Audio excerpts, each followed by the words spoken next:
So wasn't that a great listening session? I thought it was pretty easy to tell the difference between the solid state and the valves driving the E3s. My impressions were that these speakers really blend into their environment. They are easy to put in any decor. At the same time, again, they visually and aurally disappear. There is not a hint of the speakers emanating sound. Everything comes from behind or between or above. Nothing seems to emanate from the speakers, which really helps that illusion of live music. Not, oh, I can hear the two speakers. So they really do that great job of disappearing. One of the ways they are helped in their disappearing act is by using this narrow front baffle. When you have 7-inch woofers doing the job down low, you can have a very narrow front baffle. Now, what speakers do we typically talk about being great imaging? It's stand mounts, it's mini monitors. Well, guess what? They are really narrow in their front panel. So here we have the benefits of that. Really narrow front panel.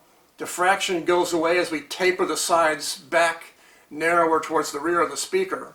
And you really get a sensational soundstage from these speakers. They disappear. Front to back is great. The left to right imaging instruments and voices are separated with air around them left to right. Drums typically further back. Very good sound staging. It's one of their fortes, I would say. The soundstage and imaging also resolved voices precisely. They're the correct height. The head is the correct size, not big or pinhead. Really helps when a vocalist is singing that you get that effect that that's the size they would be if they were in my room or if I was watching them on stage. Very important that they aren't bloated big or so pinpoint that they're smaller than they would normally be. I felt that piano reproduction was terrific. Percussive in nature, rich harmonics. The individual notes struck were not blended together, but they were individualized. Olga Kern, fabulous pianist. The runs she makes were delineated perfectly, I would say. Very individually, not the blur of notes sometimes you get from a speaker. They have the ability to render spatial information sensationally. Again, this sound staging effect. It's just like the mini monitors. The decays in Margot Timmons' voice when she sings in the Trinity sessions, the decays really let you hear and understand how big that church is they recorded in. Very, very easy to sense how large that space is. The spatial information was very nicely portrayed. Again, vocals were the right height, focused. Just helps the illusion of having a singer right in the room with you. I found that the E3s capture timbral colors accurately. Voices have that, it sounds exactly like Dean Martin, Elvis Presley, Ella Fitzgerald, Lewis, Cat Stevens. Really, you get that, that sensation of, yes, that is Dean.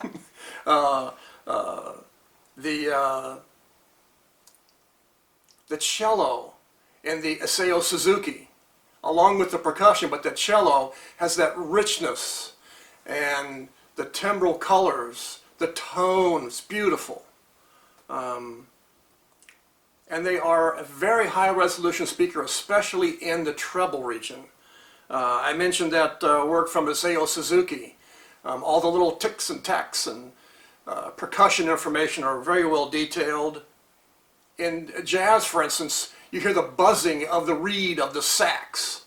You get the delicate brushwork on the cymbals coming through even when everything else is going full tilt. And I think that the ability to convey the emotion, especially in a vocalist, really helps to provide that immersive, engaging listen experience that made me listen to more of an album than pick cuts and going on. If I wanted to hear Dean Martin for half an hour. It's very engaging. I think that, like the upscale von Schweikert lineup, the E3s are able to present small, low-level background information easily, even during loud passages when everything else is going strong. The complex music does not confuse them. The low-level information is able to flow right through from the background. You don't have to strain to hear it. It's presented to you in a very natural and easy way, like it would be live. You can hear, by unraveling the complex music, you get to hear all the elements the musician wanted you to hear when he made that music. I wanted to mention drums. Drum kits had a nice impact and a dynamic attack, much like live. Their rise time must be very fast because they allow every percussive detail to be delineated. Once again, the Isao Suzuki Quartet from Blow Up, the song Aquamarine, not only is the percussion dynamically alive and delicate, but that cello comes through rich, harmonically right. The colors are beautiful. Every nuance is displayed in space. Orchestral bass drums pressurize the room, coming from the back, rolling forward like they would in a concert hall. In conclusion, I feel the E3 Mark IIs from Endeavor are a wonderful speaker. They're engaging to listen to. They're emotionally involving, draws you into the music, keeps you listening when you wanted to go to sleep or know you should go to sleep. They're transparent. They look great in a room. They meet with any decor because they really are diminutive in looks. They're big in sound, small in size. I would say that if you're looking for a full range speaker that's furniture quality and it needs to be close or far from the wall, either one, I would get to a von Schweikert dealer or an audio show and audition the E3 Mark IIs. Thanks. This is Kemper Holt reporting from AV Showrooms.